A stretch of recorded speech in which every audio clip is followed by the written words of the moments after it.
There is a lottery board in Grand Theft Auto 6 promising a new billionaire every week. And that is the state advertising, two people buying scratch cards in a liquor store.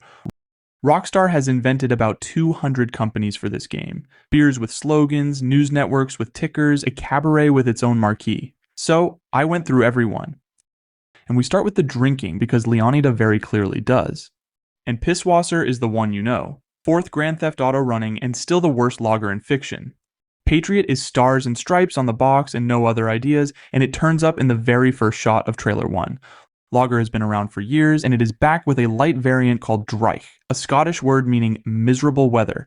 So Benedict Light is the one the bikers drink, which tells you roughly what to expect from a bar that stocks it. Pindejo Cerveza hangs behind the bar at Hurricane Roxy, and somebody is drinking one on a boat in the second trailer. Cerveza Borracho has been in these games since GTA 4, and it has followed us down to Florida. Then Resaca Extra is genuinely new, showing up in bars and liquor stores across the state. Stronzo is an Italian lager, and if you speak any Italian, you will know that is not a word you would willingly put on a bottle.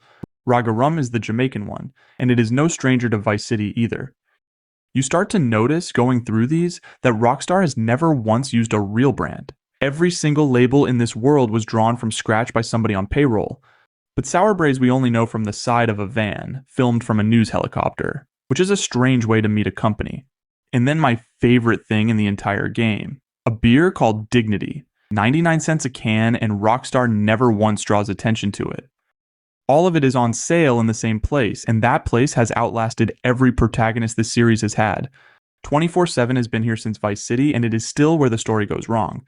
Now, Uncle Jack's liquor is the Leonida version, and the trailer walks you inside one. There is a cat asleep on the cash machine. The lottery board sits behind the counter, promising that new billionaire with the scratch cards racked underneath where you can reach them. In the cooler, Zesta is the citrus one, and it turns up right at the end of the first trailer. And a cola is named after a deadly virus and remains somehow one of the most popular drinks in the state. Fizzazz is the Fanta of this world, already spotted in one of the official screenshots. Flow water is the enhanced water, which claims to be vitamin-rich and alkaline-free and costs accordingly. So Big Chug is for when thirsty does not cover it, and its fountains are physically in the world for the first time. Fat Chips are the crisps, back again, because they have been in every one of these games for 2 decades. Bocadillos are the new tortilla chips, first spotted on a rack in trailer 1. And the shelf is where the writing shows, because none of this is a joke you are meant to get on the first pass. It is set dressing that happens to be funny if you stop. Then Flaming Aws sit on the shelf in Uncle Jack's, and the name is doing all the work. Tiny Frank does the cakes, a Little Debbie parody, and a name I would like to state I did not invent. And Redwood cigarettes are back behind the till, quietly killing GTA protagonists since San Andreas. Once you have bought all that, there is somewhere to drink it. But Hurricane Roxy is the one from the trailer. Carved wooden sign, license plates nailed up behind the optics reading Leonida and Gloriana. Hoodwinks is the other bar, and above the till, one sign offers to refill your drink, while another says that if you puke, you clean. Bobby Hurricanes turns up too, and in this state, naming a bar after a hurricane is either brave or very good marketing. Now the rusty anchor sits out in the Leonida keys, painted straight onto the building, exactly the sort of place that has one good year and then a storm. And there is a Jester's somewhere in there as well. Vice City After Dark is mostly neon, and the neon is mostly advertising one industry. Jack of Hearts is the big one, pink neon and a monogram, and it shows up in the official screenshots more than almost anywhere else. And Delights calls itself a cabaret and is fooling nobody. The marquee advertises new girls, new food, and that they are hiring dancers. The Starlit Motel is out on the Port Gellhorn Road, rentable by the hour or by the mistake. 919 is the club that advertises itself by banner plane over Vice Beach, which is a very Florida way to run a nightclub. So Soul Sisters handle the daytime version, all sun loungers in service on the sand. Only Raw Records is the label, owned by Booby Ike, managed by Draquan Priest, and one of the few businesses here tied to actual characters. A lot of these have been quietly following the series around for 20 years, which is a strange kind of continuity when you think about it. High Rollers is a lifestyle account documenting the people who can afford all of it. Then the Dolls of Destruction toured Liberty City once, and we only know that because it is printed on somebody's shirt. The Hummers and the Strummers have a gig advertised at the Rusty Anchor, which is the most Keys booking imaginable. Sound 4 Sound is music related and otherwise a mystery, possibly our first new radio station. But misfire games make Righteous Slaughter the Call of Duty parody, and they have been the punchline for years. Somebody has to report on all this, and two networks do. Weasel News is still the best long-running joke Rockstar has. One ticker reads dirt bike dirtbags, and another, under a flipped car, calls it a no overturning zone. But there's a second network this time, Mega Noticias, broadcasting in Spanish, which for a game set in Florida is quietly one of the smartest decisions here. Now one Weasel headline mentions a dine and dash at Pee-wee's, a restaurant you otherwise never see. The Lucky Plucker does the fried chicken out on Interstate 404 in Port Gellhorn. The Bite House sits on the water at Watson Bay out in the Grass Rivers, and Chasey's does burgers with a Wild West theme, which in Florida is a choice. Marbles is another fast food debut, offering the state one more way to raise its calorie intake. Manman does the tinned food, first seen in a Vice City screenshot. Now the police, because in this game they are not one force anymore. So Vice Beach have their own department, their own badge on the vests, and you watch them make an arrest in the second trailer. Vice Dale run a separate force covering a different part of the city entirely. The Leonard County Sheriff's Office is one of the largest agencies in the state. What gets me is the specificity. Somebody decided the state needed two separate news networks and then wrote different jokes for both of them. Then Ambrosia County Sheriff covered the industrial end, which is a different job again. The Highway Patrol exists mainly because of how many traffic collisions this state produces. The Department of Corrections runs the prison system, and the second trailer takes you through the visiting room. But the penitentiary itself holds some of Leonida's worst, and at some point it holds Lucia Camino's too. Working the other side of that are Final Chapter MC, whose colors read Ambrosia across the bottom rocker. And then the institutions, which is the genuinely new part. GTA has never bothered inventing a working state before. Sinfrontera National Bank gets robbed in the second trailer, and you can read the logo on the monitors while it happens. Now Lombank is the bank that more or less cares, and it has been in the series for decades. Whirlwind Insurance advertises on the side of a catamaran, which is either confident or tempting fate. Lucre handles the food side, a Nestlé parody that is new to this game. And GoPostal moves the mail, a FedEx parody with a reputation for terrible service. And somebody at Rockstar branded the bins. Waste Transfer Services is a real company here, with a logo on wheelie bins at the roadside. Visit Leonida is the tourist board, advertising the state to people already standing in it. So Allied Crystal runs a sugar refinery in the wetlands, which is about as Florida as an industry gets. Schlott Construction returns from GTA Online, this time with buildings you can actually stand next to. So much of this state is coastline that the boat trade is basically its own economy. The Leonida Marine Center prints shirts saying they support all marine life, and one is being worn by a man buying beer. Then Brian's Boatworks is where the boats actually get fixed, and the second trailer spends a while in that yard.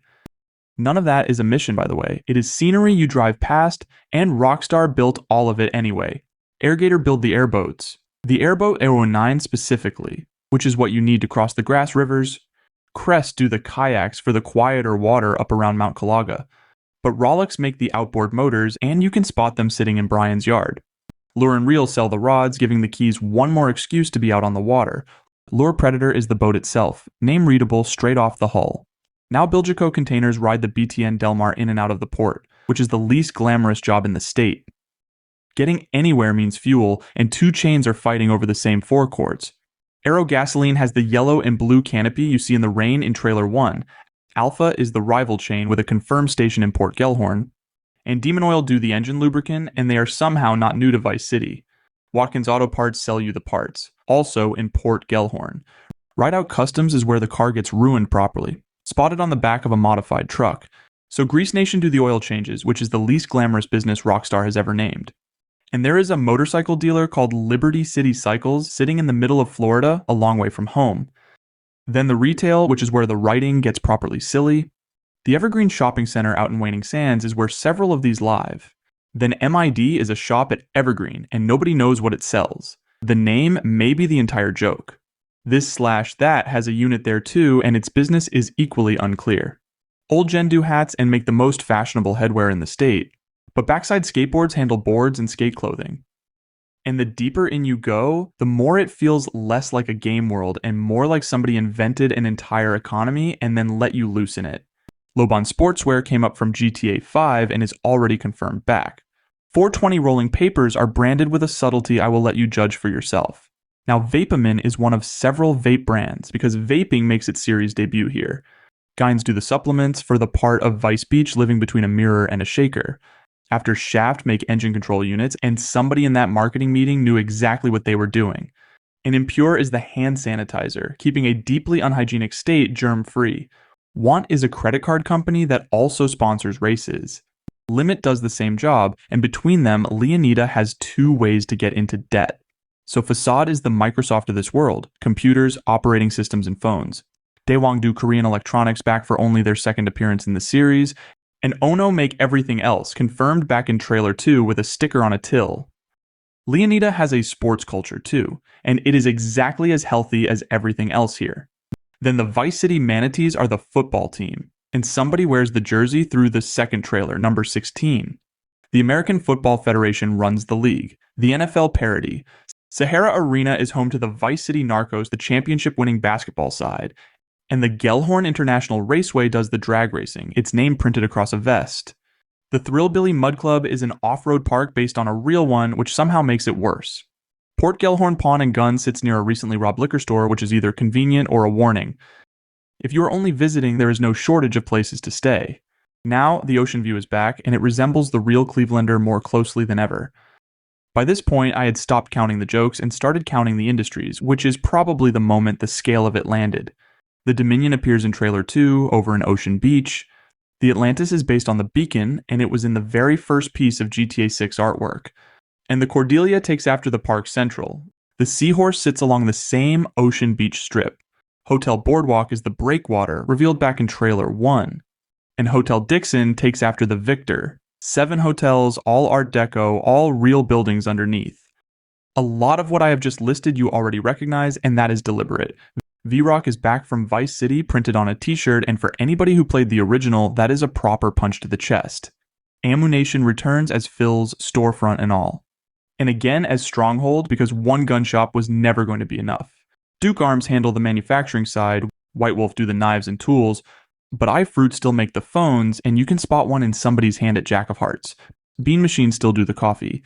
Zero are still running petrol stations, which they have done in every one of these games since GTA 4, and Jetsam still lose your shipping container. There is a whole layer under all this that only shows up if you read the small print, and it is where Rockstar has been quietly showing off.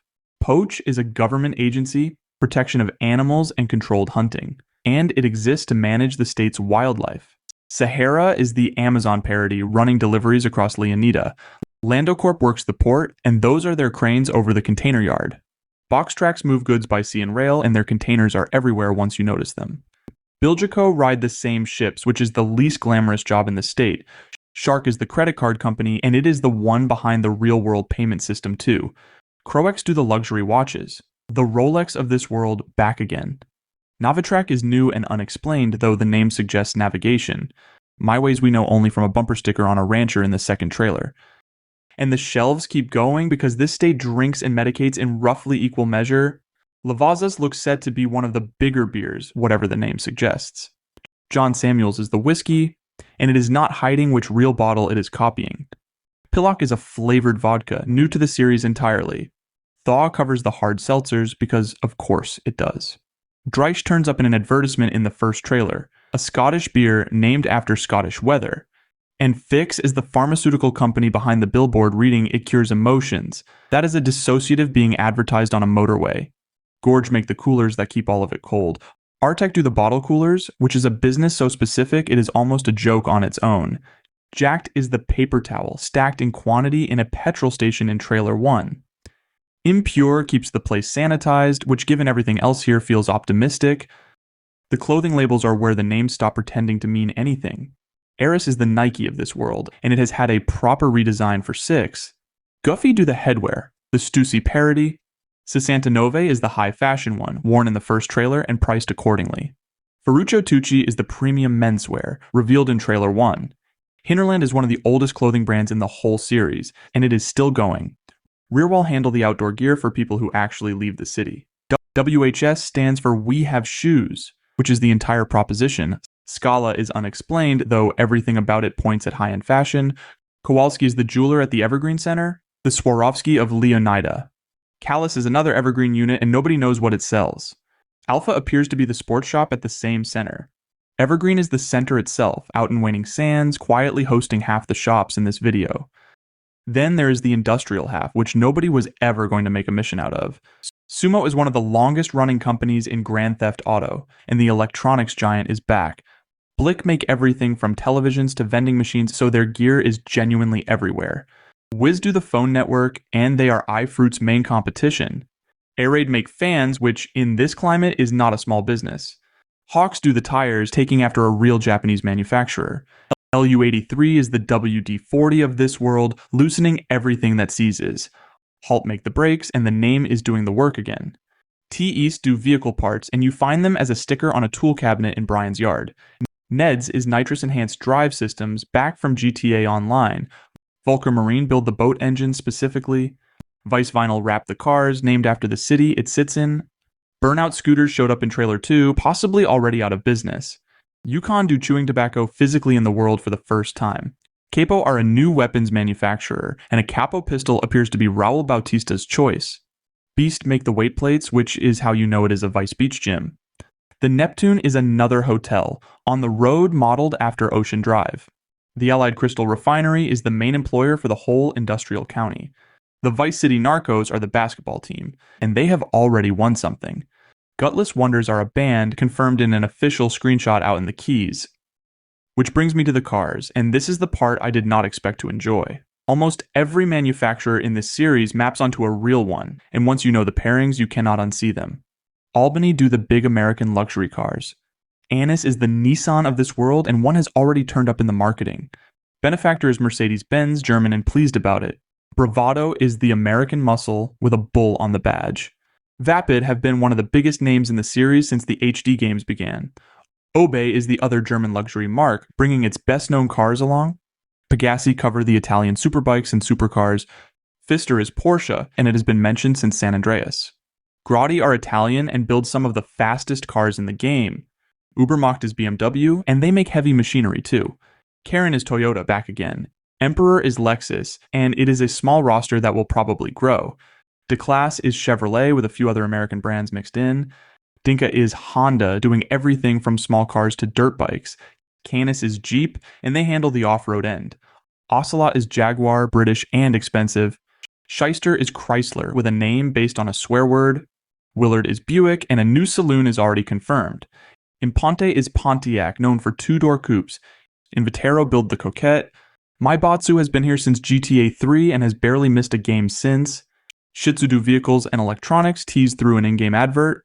Volcar are Swedish and very proud of their standards. Dundreary have appeared in every HD era game, so of course they are back. Enos do the luxury saloons. Gallivanter make the baller and very little else. Lampadati is where you go to empty your wallet on something Italian. Principe do Italian motorcycles, with at least one new bike coming. Western is Harley Davidson. PED Cycles make the bicycles, BMX included. Nagasaki build helicopters, quad bikes, golf carts, and gliders. Joe Built do heavy trucks and light aircraft. Mammoth covers seaplanes through to jetpacks. MTL are the trucking specialists. Buckingham do planes and helicopters and hold a government contract. And Zirconium make motorhomes. Not flashy, but somebody has to. And that is the part I keep coming back to. Nobody needed to name the bin company. Nobody needed a second Spanish language news network or a beer called Dignity at 99 cents. None of it is a mission. None of it is marked on the map. It is just there in the background for anybody who looks, and that is the whole reason these worlds feel like places instead of levels with shops in them. So that is 200 companies that do not exist. And if the extended look gives us a proper walk down an ordinary street, that number gets a great deal bigger.